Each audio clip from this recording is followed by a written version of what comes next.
Tiempo de analizar la actualidad en A Buenas Horas con Ricardo Fernández de la Puente. Ricardo, ¿qué tal? ¿Cómo estás? ¿Qué tal? Buenos días a todos. Bien, encantado de saludarte y de verte pues otro ratito más en tertulia. Ahora enseguida entraremos en materia y también saludamos a David Godoy. David, ¿qué tal? ¿Cómo estás?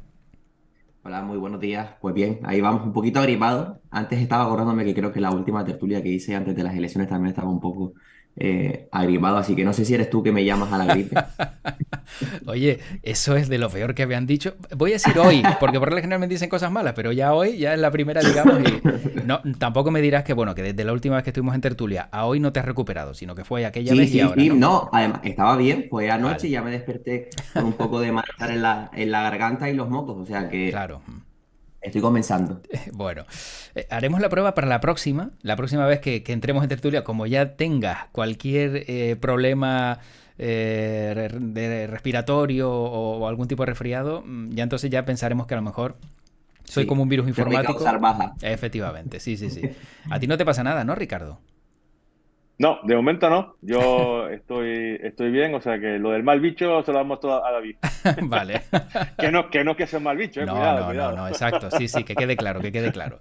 Bueno, vamos a empezar por David, porque David, supongo que cierto sabor agridulce, ¿no? Ahora mismo en la aldea, tú ibas también en la lista del ayuntamiento de la aldea y el pacto, al final dejan fuera, si no me equivoco, salvo que algo cambie el sábado, al Partido Socialista, Nueva Canarias y, si no me equivoco, Partido Popular, ¿no? Es quien va a gobernar el Eh, ayuntamiento. ¿Qué ha pasado? Efectivamente, bueno, ganamos las elecciones. Es cierto que pasamos de 7 concejales, que es justo la mayoría absoluta, a 6. Y una vez más se vuelve a repetir la opción de Nueva Canarias y Partido Popular para desbancar al Partido Socialista de la alcaldía. Esto ya pasó en las elecciones del 2011, en el mandato 2011-2015, donde también volvimos a perder la mayoría absoluta en ese momento. Y las fuerzas de la oposición, Nueva Canarias, Partido Popular, y en aquel momento también se unió Coalición Canaria, en esta ocasión Coalición Canaria no tiene representación, se unieron para dejar al Partido Socialista fuera. Es cierto que un sabor agridulce porque al final son meses y meses de trabajo para preparar una campaña, para preparar un programa electoral, para preparar y configurar un equipo que desde mi modesta opinión, y es evidente cada uno dirá lo mismo, Hmm. creo que ofrecíamos uno de los mejores equipos para estas elecciones. Pues vemos cómo a pesar de ganar las elecciones con bastante diferencia al resto, pues no podemos gobernar, pero eso no significa que no vayamos a ser una oposición fuerte, dura, en el sentido de fiscalizar todo aquello que al Partido Socialista se le decía que hacía mal, que había que cambiarlo, ver cuáles son las fórmulas mágicas que pone sobre la mesa para solucionar todas esas situaciones.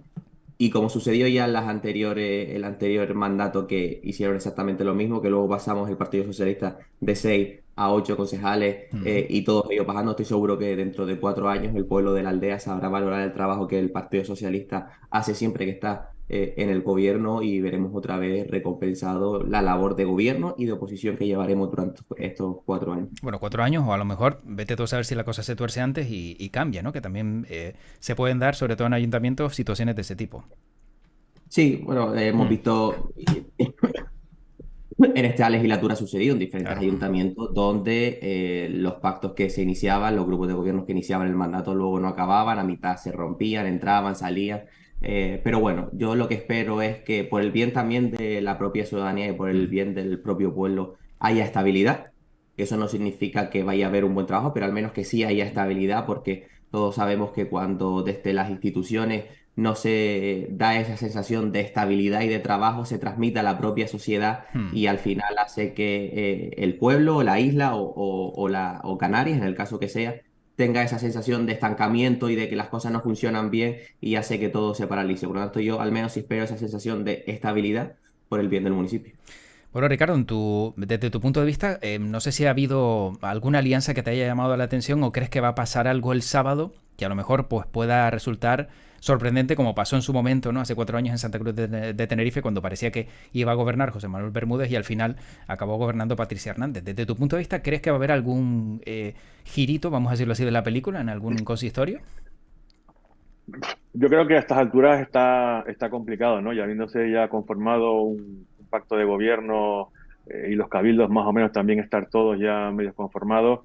puede ser que algún ayuntamiento pues todavía tenga problemas, ¿no? Por alguna impugnación, alguna cosa que todavía no esté todo clara, pero yo creo que en líneas generales no va a haber grandes sorpresas este próximo sábado cuando se conformen los ayuntamientos.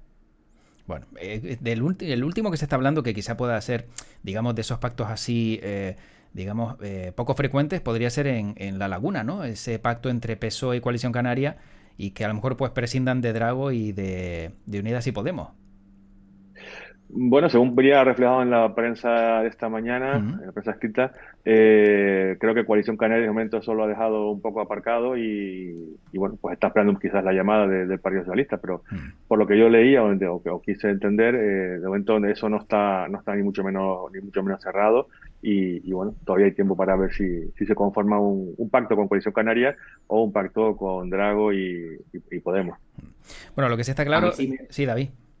No, hombre, yo si me permite, José Sí, Luis, sí, más que un pacto raro, que podamos llamar raro, sí, bueno. a la posible opción de Partido Socialista, Coalición Canaria en La Laguna, yo creo que realmente el mayor pacto raro que se está dando en Canarias en este momento es la situación de Teguise, el Lanzarote, donde Coalición Canaria gobernará gracias a Vox, donde tendrán ese acuerdo que permite que Coalición Canaria retenga la alcaldía de Teguise a pesar de no haber sido la fuerza más votada, por lo tanto Mm, se tienen que apoyar en Vox.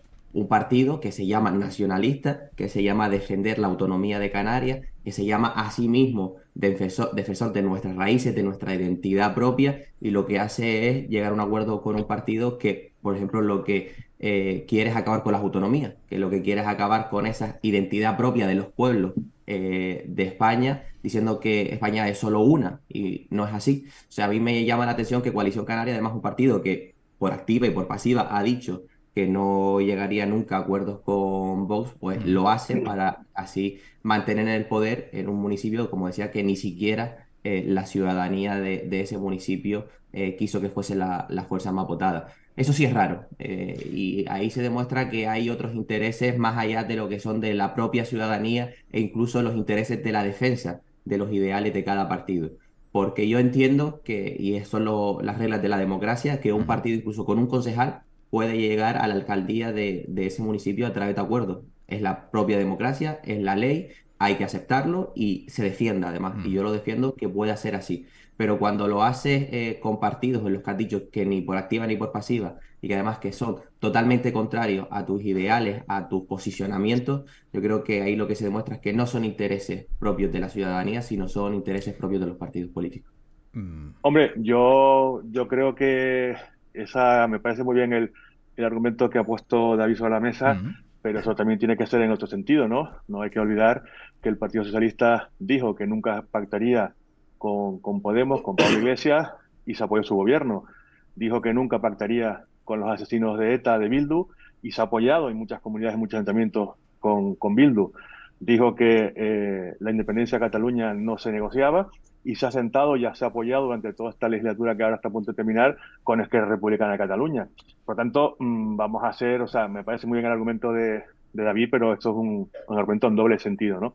Yo creo que un partido que tiene el apoyo de este caso, de los votantes, de los ciudadanos, un partido que está legalmente constituido, ya sea de extrema izquierda o de derecha, pues tiene toda la razón de ser de jugar a este juego de la política e intentar conseguir, bueno, pues los objetivos dentro de un pacto amplio en el cual pues, todos tienen que renunciar a parte digamos, de sus ideas o de sus propuestas, ¿no?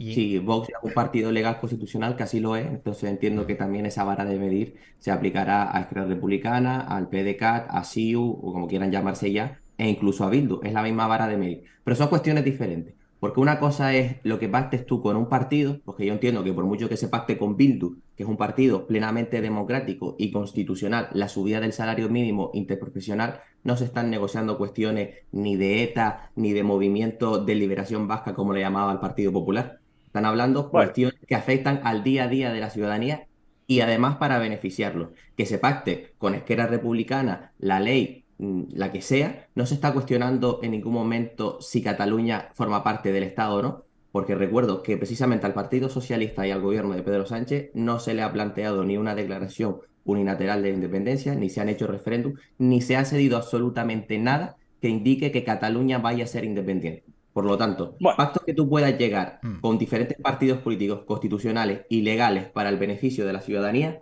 perfecto y siempre serán bienvenidos. Lo que yo decía es que tú pactes con un partido donde primero has dicho que no vas a pactar nunca y que además sea un partido totalmente contrario a lo que supuestamente tú defiendes, entiéndeme que piense que ahí no hay intereses de beneficiar a la ciudadanía como sí lo hay para subir el salario mínimo interprofesional, para hacer una reforma laboral pactada entre sindicatos y patronal, Mm. y esto es totalmente contrario a esas situaciones de beneficio a la ciudadanía. Bueno, a ver, Ricardo, bueno, decía. rebajar, por ejemplo, las penas por malversación de fondos públicos tenía claramente una intención y era favorecer, en este caso, a los independentistas catalanes que lo han hecho y de manera más pública y notoria, y se ha hecho. Echar a la Guardia Civil, por ejemplo, de Navarra, pues también eso es en favor de la ciudadanía, tiene Sabes que todo no el se ha sentido del echado a la mundo. Guardia Civil de Navarra, lo que se ha hecho es Eh, sí, sí, pero que las bueno, competencias de pero tráfico pasen a ser propias de la Guardia Civil, ya, bueno, del ya. cuerpo de Mm. policía propio de Bueno, la Sí, comunidad, sí, no es que se esté echando a la Guardia Civil. de la chancha del País La Vasco. Guardia Civil sigue estando mm. permanente en Navarra y en el País Vasco, o sea, no mintamos de esa manera a la ciudadanía, que la ciudadanía no es No, tonta. no, La Guardia no Civil es no se ha mentir. echado de Navarra, la Guardia Civil sigue en Navarra, lo que pasa es que unas competencias que tenía, que son de tráfico, ya no las Bueno, tiene, pero la Guardia Ya. Civil sigue estando en Navarra. vamos a escuchar Pero que sí, termina Ricardo. vamos a bajar el balón aquí. Es decir, a mí me parece muy bien, David. Además, tú tienes que defender lo que son tus argumentos y yo simplemente La poner realidad. en la balanza, bueno, pues en esa labor que a mí me ha tocado durante esta legislatura, Mm. de estar en ese centro intentando llegar a acuerdos con ambas partes, el poner sobre la mesa que los argumentos tienen doble dirección. Es decir, yo no veo que sea un problema y pactar, en este caso, con un partido como Vox, que es un partido que ha conseguido, además, un apoyo muy importante en Canarias, un apoyo que va a prestar, bueno, pues en algunos ayuntamientos y demás, como, bueno, pues de hecho, pues también ha pasado en esta legislatura pasada con el caso de Podemos, el Cabildo de Tenerife, que no estuvo en gobierno y apoyó al gobierno, en este caso de Ciudadanos, o del Partido Socialista con Ciudadanos. Es decir, hay que ser un poco más pragmáticos y hay que un poco intentar, digamos, salir de ese discurso que creo que no favorece absolutamente nada. Y ayer escuché una tertulia en una emisora de radio en que ese miedo de cuidado que viene la ultraderecha, cuidado que viene la ultraderecha, bueno, la ultraizquierda ha estado gobernando en este país y, bueno, pues con más o menos acierto, yo creo que menos, pero bueno, ahí están los resultados. Yo creo que ese es el juego democrático y esto es lo que los ciudadanos deciden. Y si los ciudadanos deciden, los partidos políticos tienen que trabajar con esos mimbres para hacer los textos que proceden. Bueno, y en este caso parece que ya el hecho de que gobiernen en Valencia es el paso previo a que puedan gobernar, ¿no? Conjuntamente con el Partido Popular en otras regiones que muchos estarán pendientes de las encuestas a ver, ¿no? Cuál es el sentir, entiendo, de estos pactos, sobre todo en el Partido Popular, a ver si no se tuerce y bueno, todo esto se normaliza, yo no sé si de cara a un futuro gobierno de España si los datos dan. En este caso, David, parece que, bueno, tal cual, como pasó con Unidas Podemos, en su momento que muchos no querían, ¿no? Que entraran en el gobierno, al final entraban si esto sucediera, ¿no? De cara al 23J y se empieza a normalizar. A lo mejor el mensaje, yo no sé si el hecho de decir línea roja o que viene el malo, como pasaba antes con Unidas Podemos, a lo mejor les está hasta beneficiando. Yo si aceptamos el pulpo como animal de compañía y decimos que Podemos es un partido de extrema izquierda, usando esa similitud y diciendo, como dice Ricardo, que ha estado durante estos prácticamente 4 años en el gobierno de España, no creo que España, como decía, se haya convertido ni en Cuba, ni en Venezuela, ni que hayamos traído la depresión absoluta al país, ni la pobreza absoluta, todo lo contrario. Por eso lo digo de la diferencia entre unos y otros. ¿Por qué? Vox, por mucho que sea un partido democrático, por mucho que sea un partido constitucional, una cosa es lo que defienden y otra cosa es la legalidad de ese partido. Y lo hemos visto en Castilla y León durante estas últimas semanas, donde se han opuesto a cualquier tipo de regla común, incluso normativa de la Unión Europea que afecta a la PACA por lo de la tuberculosis y demás, que niegan el cambio climático, que niegan la igualdad entre hombres y mujeres, que niegan la violencia de género, que niegan el derecho a los homosexuales a casarse, que niegan el derecho a tantas y tantas cosas. Y al final, si decimos que Podemos es un partido de extrema izquierda, no creo que Podemos, bueno, no creo no, Podemos en ningún momento ha hecho aseveraciones ni afirmaciones contrarias a ningún tipo de derecho fundamental de los ciudadanos y a cualquier lógica común y científica en este país. Vox sí lo ha hecho.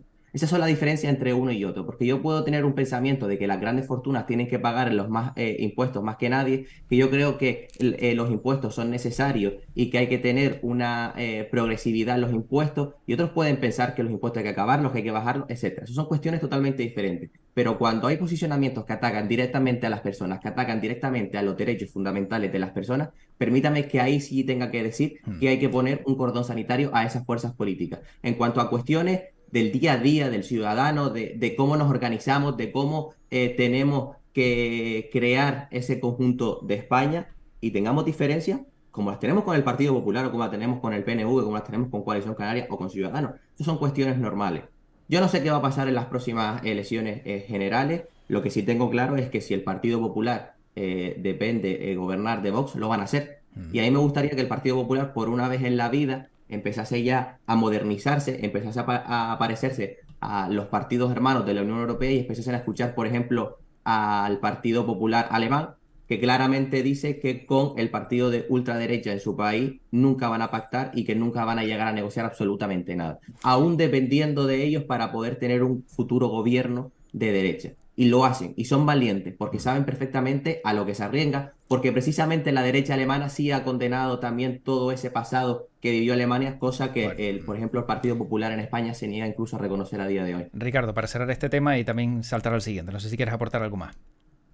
No, que yo estoy de acuerdo con David en el sentido de que no se debe buscar ningún tipo de reducción en los derechos fundamentales. Creo que eso no es cuestionable y yo creo que ningún gobierno, bueno, pues va a ir por esa línea, porque yo creo que son logros que se han conseguido y son derechos que tienen los ciudadanos y esos derechos hay que defenderlos con las mismas fuerzas y con las mismas ganas que cualquier otra iniciativa. Yo creo que eso está claro y yo creo que nadie se va a poner. Y con el tema de la Unión Europea, yo creo que, bueno, sinceramente, el que se cuestione hoy en día que pertenezcamos o no pertenezcamos a la Unión Europea es que está fuera de lo que es la realidad del entorno en el que vivimos, de quiénes son nuestros socios en el mundo a nivel internacional y que eso, bueno, pues tiene una clara, digamos, correspondencia, que es que entre todos esos países que forman la Unión Europea nos damos unas normas de juego que hay que cumplir sí o sí, y eso no es cuestionable. No puede ser que coja unas cosas sí y yo diga que otras no. No, hay que Mm. cogerlo todo y hay que, digamos, sumar para, en un mundo cada vez más globalizado, bueno, pues poder mantener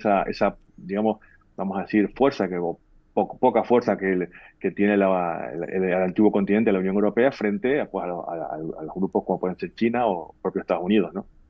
Bueno, empezamos por ti este segundo tema, Ricardo, sobre la situación de los migrantes en Canarias, todo lo que estamos conociendo, ¿no? De esos centros de menores que la verdad, yo creo que cada noticia cada vez es más escalofriante la una con la anterior, ¿no? Todo esto al final que está girando en torno a estos centros bueno, que acogían estos migrantes.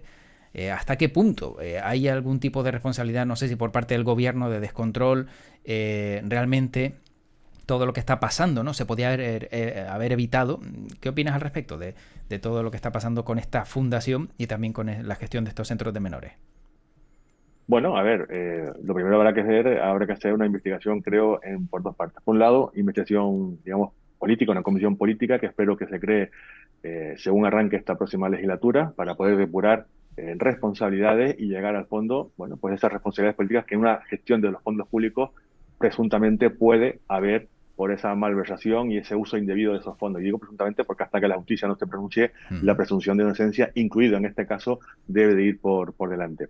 Y luego me parece, bueno, pues en caso que estos hechos que estamos conociendo por la prensa, pues se confirmasen, pues un auténtico despropósito, ¿no? Yo creo que el hacer un uso indebido de los fondos públicos, el gastarlo de esa manera, cuando hay una necesidad importante, cuando el tema de los menores es un tema muy sensible para todos, yo creo bueno, pues que habrá alguien que tendrá que dar muchas explicaciones al respecto. David. Yo la verdad es que el seguimiento que le he hecho a este tema no ha sido en profundidad, porque al final no me da la Mm. vida para todo, con la aldea y demás, pues. Pero sí he podido ver diferentes artículos de prensa que se han ido publicando, porque al final creo que es un tema interesante y además muy grave en el caso de que todo acabe siendo como apunta la información periodística. Y como digo, es una información periodística que tendremos que dejar trabajar a la justicia y a las administraciones para que diriman qué es lo que ha sucedido aquí, porque hemos visto otros casos a lo largo de estos últimos años de corrupción que atacaba al gobierno por completo, a este o a cualquier otro gobierno de otra comunidad autónoma, y al final hemos visto la repercusión que tenía y luego cuál era la realidad. Por lo tanto, ver qué es lo que ha sucedido en profundidad y que tenga que asumir la responsabilidad quien tenga que asumirla. Era en un momento muy grave en nuestra historia. Estábamos viviendo una pandemia que nos tenía a todos encerrados, estábamos viviendo una grave crisis migratoria donde no paraban de llegar personas a nuestras costas por miles prácticamente diarios, y había que dar una respuesta. Que esa respuesta se ajusta a la legalidad o ha habido personas que han aprovechado esa situación de crisis para beneficiarse, yo no lo sé. La información está ahí, habrá que dirimir si eso es así o no. He podido leer incluso que los propios responsables de los centros de menores pedían ticket de gasolina a sus trabajadores para intentar justificar ese dinero que supuestamente luego se llevaban por atrás. No, habrá que ver si todo eso es así, si realmente se estaban llevando ese dinero como apunta la información, y luego ya pues asumir responsabilidades.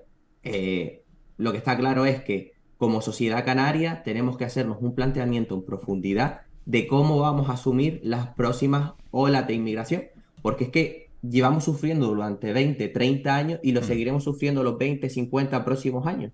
Y lo que no podemos hacer es esperar a que llegue esa ola de inmigración para poder dar una respuesta, porque esa respuesta va a tener que ser una respuesta de emergencia poco coordinada y en su justa medida. Por lo tanto, si sabemos que dentro de 5, 6, 7 años vamos a volver a sufrir una crisis migratoria, ¿por qué no tenemos unos recursos estables con unas infraestructuras, que no tengamos que estar tirando de apartamentos, que no tengamos que estar tirando de hoteles? Porque como decía, en ese momento nos pilló en el COVID, todos en casa y con el sector turístico totalmente parado.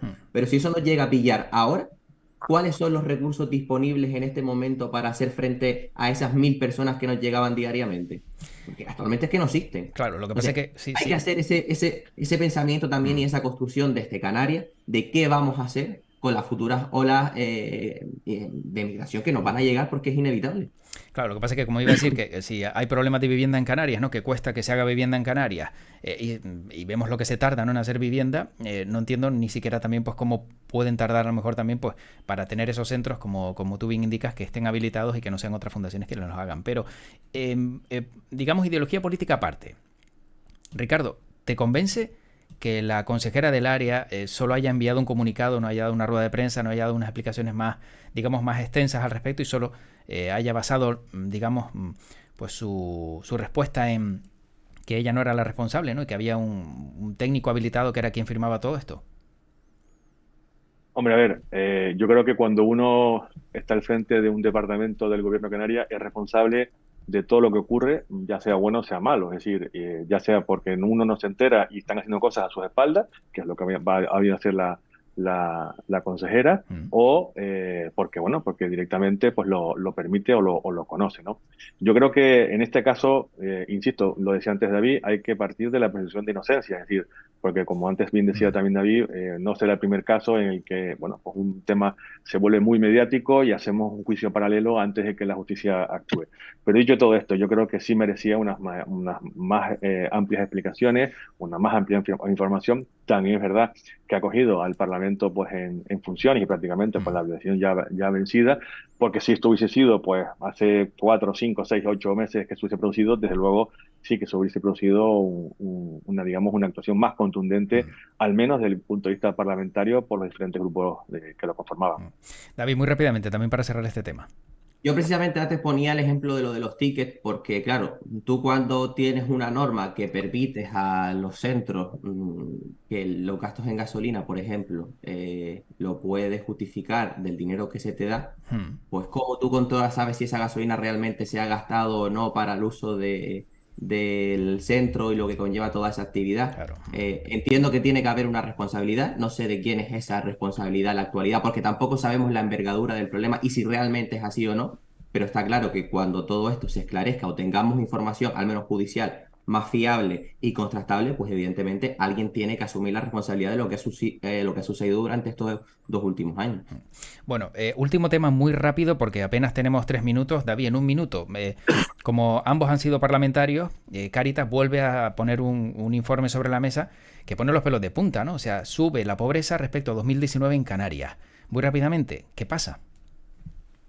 Hombre, lo que pasa es que tenemos una pobreza estructural que no es que 2019 haya llegado y haya subido la pobreza considerablemente, sino que ya llevábamos una situación de escalada, de subida continua durante los últimos 15 años, donde los índices de pobreza año tras año se iba superando y hemos tenido una pandemia que ha parado todo, donde familias que trabajaban en la economía sumergida se han visto totalmente desprotegidas porque no constaban como que tuviesen trabajo para poder tener un ERTE, para poder recibir cualquier tipo de ayuda, etcétera. Por tanto, esa pobreza se ha agudizado aún más y hay personas que han perdido su trabajo. Lo que a mí sí me gusta resaltar, que esto no significa que tengamos que aplaudirnos y tengamos que celebrarlo, es que por fin hemos empezado a parar el crecimiento considerable de pobreza que teníamos año tras año y que estamos en discusión de poder empezar a bajar. Que eso es una buena noticia porque significa que al menos no habrá personas que se sumen a esa lista de pobreza, pero está claro que tenemos que hacer un trabajo en profundidad para acabar con esas grandes cifras estructurales de pobreza que tenemos en Canarias durante los últimos 15 o 20 años. Ricardo. La única manera, sí, muy breve, la única manera de combatir la pobreza estructural que comenta David es generando puestos de trabajo y generando actividad para que esas personas salgan de ese, digamos, sistema subsidiado de ayudas que son necesarias cuando no hay otro remedio, pero que la mejor ayuda que se le puede a estas personas es formarlas para que puedan conseguir un puesto de trabajo y puedan tener un proyecto vital, ¿no? Y también poner en valor la inmensa, la enorme labor que Cáritas Diocesana hace, y gracias a que tenemos una organización como Cáritas, ¿no? Que sería bueno, la situación si no tuviésemos a esta entidad, ¿no? Que a veces siempre se critica mucho a la Iglesia Católica, pero bueno, ahí está dando el callo y ahí está dando la cara y trabajando junto con las administraciones para solventar un problema muy, muy grave que tenemos en nuestra comunidad. Bueno, tenemos que acabar. Estamos a 14 de junio. ¿Tienen la declaración de la renta hecha? Sí. Sí. ¿Ricardo? Sí. ¿Todo bien? Ambos. Bueno, podría ser mejor, pero es lo que es.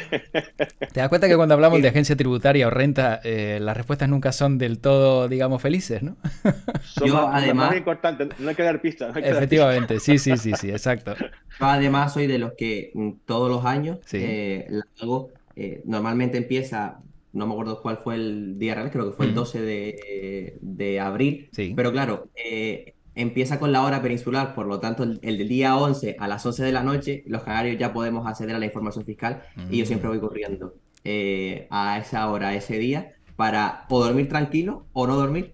Es que a veces pienso, ¿para qué entras si después no vas a poder eso dormir? te iba a decir, David. A ver, tú también te Pero sometes a una presión a esa hora. las ansias de información me puede y Ajá. siempre accedo en ese momento. Bueno, lo importante es que ya está hecha, que también hay que luego tener en cuenta que con un despiste de estos, pues luego ya Hacienda siempre está al tanto y nunca se olvida de nosotros, sea cual sea el caso o la excusa. Bueno, como siempre, gracias a ambos por este ratito. David, seguiré contando contigo, supongo, ¿no? Por tu parte, ningún problema, Sin ¿no? problema, por mi parte Vale. puedes contar siempre que quieras y Vale. siempre que el partido también me diga, David, puedes ir, me diga, David, no vayas más, que no es el caso, Vale, no es el vale. caso, pero que conmigo sí, por supuesto, puedes contar para lo que necesites. Bueno, en el caso de Ricardo ya le he preguntado en varias ocasiones, todo sigue igual, ¿no, Ricardo? O sea que no pasa absolutamente nada. No hay ningún problema. Y en mi caso, mientras mi mujer me deje, yo no tengo ningún problema en participar en la tertulia. Perfecto, me ha gustado también esa respuesta. Bueno, Te parece que yo no tengo libertad, pero la diferencia entre Ricardo y yo es que yo al menos hablo en nombre del soy Ricardo, habla en su nombre. sí, está claro, está claro. Que por cierto, David, si algún día quieres un justificante por baja, te llamo por una tertulia, te coges la gripe con la tertulia, como siempre, y ya está, no pasa nada, está claro. Pero ten en cuenta. Bueno, pues David Godoy y Ricardo Fernández de la Puente, gracias por este ratito a ambos. Cuídense mucho y bueno, seguimos en contacto. Nos vemos pronto. Muchas gracias. Gracias, un saludo. Hasta Cuídate, luego. David. Hasta Chao. luego. Hasta luego. Gracias, Ricardo.